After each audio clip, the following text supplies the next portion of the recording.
to go ahead and unmute, and we can see if there's anything else that Dom can answer for you. Go ahead, Lynn. Yeah, thanks, Marg and Don. The biggest problem I find with malleting with most of my ringers is that they use their entire arm instead of their wrists. And getting them to transfer from an entire arm to a wrist, it's a mental thing almost more than a physical thing. And I was just wondering if you had any tips that might help them to make this transfer a little easier, because I noticed that when we start and we talk about it, they use their wrists, and 30 seconds later, they're back into the full arms. And I know that's something that you have to learn, but yeah. It's funny. I'll just use an analogy I used with my private students last night about accuracy. It will impact your accuracy. If you're playing with your arm, you're using a huge motion. Like my mallet's moving up like 3 feet right now. If they've ever done any kind of shooting, archery, or any kind of gun, the closer you are to the target, the easier it is to hit, right? The same applies to a mallet and a bell.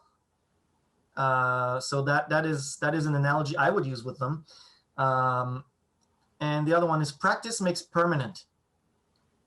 Hammer that into their brain. Every time they play something, they're learning.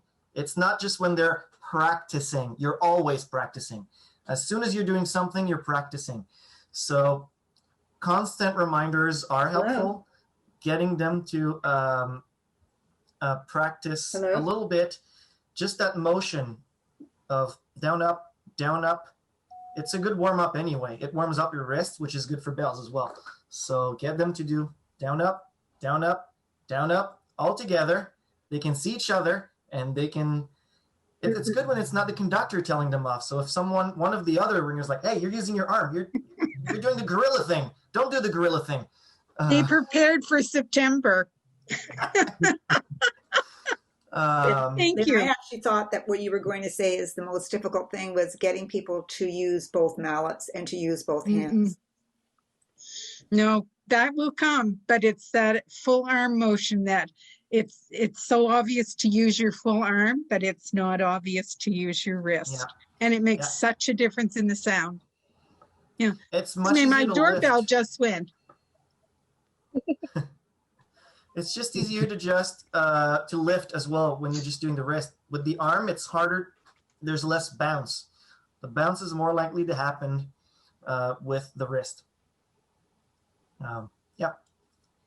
I had a thought when the question came up of whether to use all your arm or just your wrist, and how to use just your wrist, was to start with holding your elbows at your, keep your elbows pinned. Then you can't use your whole arm. If you keep your elbows pinned, then you have to use just your wrists, and your whole arm can't. If you do that, then you have to use. So to start with, do that. Then you can relax a bit. But to start to learn, perhaps that might be a technique to try. That might be good, yeah. But eventually you don't want to be tensing up with your elbows against your body eventually. So. Oh, yes. I was thinking of just to start and learn not to move your whole arm. I think Dom is frozen for me. Always wary of trying to do that. There he is. But it might work. It might well work. Nope. Thank you. I find I tend to tuck the elbows in a little bit, but that's because I'm used to playing on a military snare drum rather than that. And you don't really have a lot of room to move your elbows around and still be able to get the sticks in the right part. I think the thing that I'm finding hardest, I still pick up the sticks, mallets, and I have it in a military grip with the left hand. So I'm really working hard. Yes. Like that? Right hand and left hand different? Yep. That's a habit to break. That's just a habit to break. I take a look at what I've got and say, not a drum. Okay. but it's still, I find that when I'm sticking, I still have the left wrist lifted a little bit, and I'm trying hard to work with it. Yeah. It's a hard thing. You want to breaking bad habits is the hardest thing in the world. But your wrist ideally wants to be relaxed when you're ready to play, or maybe raised slightly so that you want to avoid resting like that for sure. Because then you have to do I call that the wind up. I compared that to the little toy cars that you have to wind up before they play. You always have to wind up before playing. You want to graduate to the adult car that just goes whenever you want. You don't need to wind up before. So that's one thing definitely that again, if you want to break a habit, little bits of practice quite often, and use the mirror, and very what's the word I'm looking for? You have to be very into it. You have to be concentrating on what you're trying to fix and to undo. I had to undo my mallet grip when I learned in high school, and when I got to university was a complete dip change, and it took me 6 years to undo something I learned in 3. It took forever, but you have to be constant, and you have to remind yourself. Breaking habits is definitely a difficult thing. I'm trying to think. I think there was something else I wanted to say, and I can't remember right now. Let me interject here then, Dom. When I was at university many, many moons ago, I was a vocal major, but I took an introductory percussion course. And one of the things that I seem to remember was the teacher talking about palms down for mallets. If your wrists are turned like this, with palms sideways, you're going to have a tendency to use your arm. But if your palms are down, you're going to have a tendency to use your wrists, just as a natural kind of element of the way your arms work. Yeah, it is definitely true. We have more range of motion, first of all, with a flat wrist than with the up. This is the big motion I can do. This is a big motion, but it's quite natural, actually. Yeah, palm down. Some people even say you should be able to play with a penny on the back of your hand and it doesn't fall. I tried. It's really hard. It doesn't work, but it's a good analogy. Your wrist should be flat. Usually I say your thumb should be towards you. If your thumb is towards you, you're probably in your mouth. If you're looking them from above, it's probably a V shape. Roughly 90 degrees, maybe a bit bigger, a bit smaller, depending on your physiology, but they should not be parallel. And this will also help you play with multiple bells.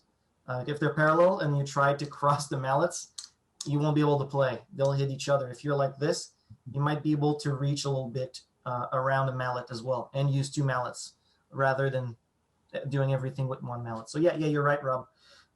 Flat hands will help you play with the wrist rather than the arm. So thumb towards you. Mary, I think you went to get some music. Did you have something you wanted to address through a piece of music? You're muted right now. There I go. Okay. We're playing Just Messing Around. I don't know if you know it, Dom.